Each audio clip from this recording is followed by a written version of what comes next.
নমস্কার, আপনাদের সকলকে স্বাগত জানাই 99 নিউজ বাংলায়। আমি আপনাদের সাথে অপনা। যে খবরের দিকে আমরা নজর রেখেছিলাম, তরুণী মৃত্যুর ঘটনায় এবার নয়া আপডেট।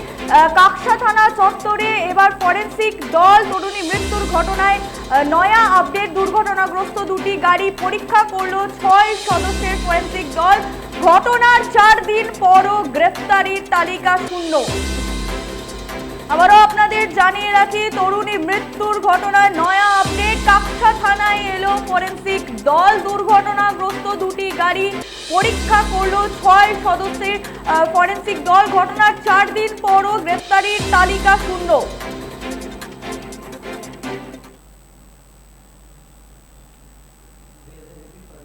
আবার আপনাদের জানিয়ে রাখি, তরুণী মৃত্যুর ঘটনায় এবার এলো নয়া আপডেট। কাকসা থানায় এলো ফরেন্সিক দল। দুর্ঘটনাগ্রস্ত দুটি গাড়ি পরীক্ষা করলো 6 সদস্যের ফরেন্সিক দল। ঘটনার 4 দিন পরও গ্রেফতারির তালিকা শূন্য। সরাসরি চলে যাব আমরা কাকসা থানা চত্বরে। সেখান থেকে আছে আমাদের নিউজ এডিটর কৌশিক বসু। এখন ঘটনা, তরুণী মৃত্যুর ঘটনার 4 দিন পেরিয়ে গেছে, এখন ঘটনার আপডেট কি? দেখো, আপনারা জানিয়ে রাখি এই মুহূর্তে সব থেকে বড় আপডেট। আজ দুপুর 12টা নাগাদ 6 সদস্যের ফরেন্সিক দল এখানে আসে এবং যেমনটা তুমি দেখতে পাচ্ছ এই মুহূর্তে যে যে গাড়িটি রয়েছে, অর্থাৎ এটি হচ্ছে মৃত সুতন্দ্রা চট্টোপাধ্যায়। এই গাড়িতেই সেদিন দুর্ঘটনার দিন ছিল টাটা টিয়াগো গাড়ি। সেই গাড়ি কিন্তু এখন ইতিমধ্যে যে ফরেন্সিক দল এসে 6 সদস্যের, তারা সেখানে বিভিন্ন জিনিস খতিয়ে দেখছে, পরীক্ষা করছে এবং তার পাশাপাশি এই পুরো ঘটনাটি ভিডিও রেকর্ডিংও করে রাখা হচ্ছে। যেমনটা দেখতে পাচ্ছি, ফরেন্সিকের এক সদস্য পুরো ঘটনাটি ভিডিও রেকর্ডিং করছে এবং এই গাড়িটিকে পুরো পরীক্ষা করেছে এবং গাড়ি থেকে প্রচুর নমুনা যেখানে সংগ্রহ করা হয়েছে।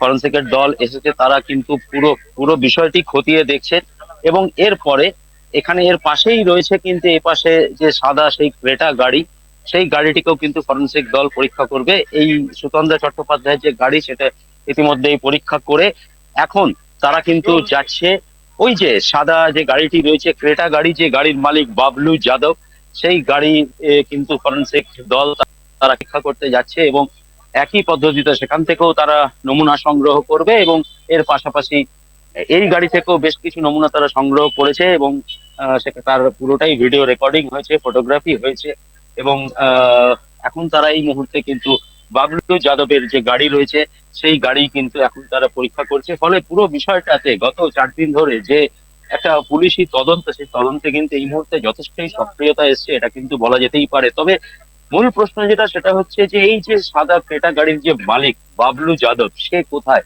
এটাই কিন্তু এখন এই মুহূর্তে সব থেকে বড় প্রশ্ন।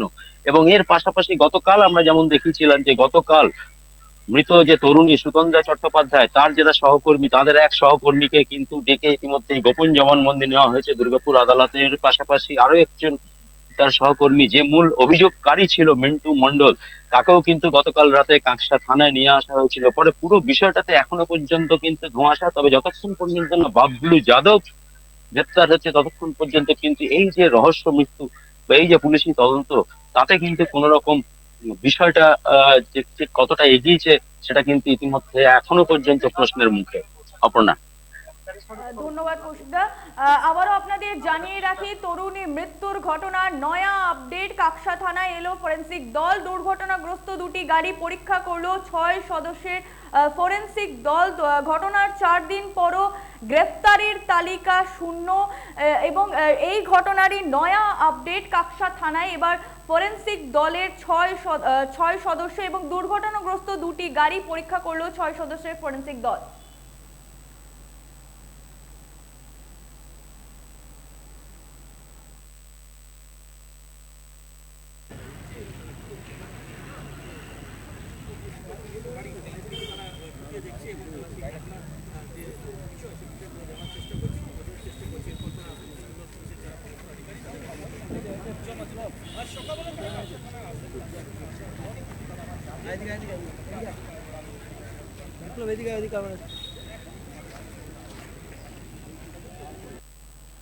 আমরা নজর রাখবো ফরেন্সিক দলের এই পরীক্ষায় কি তথ্য উঠে আসে, সেদিকে আমাদের নজর থাকবে। এখন এই পর্যন্তই। পরবর্তী নিউজ আপডেটের জন্য চোখ রাখুন 99 নিউজ বাংলায়।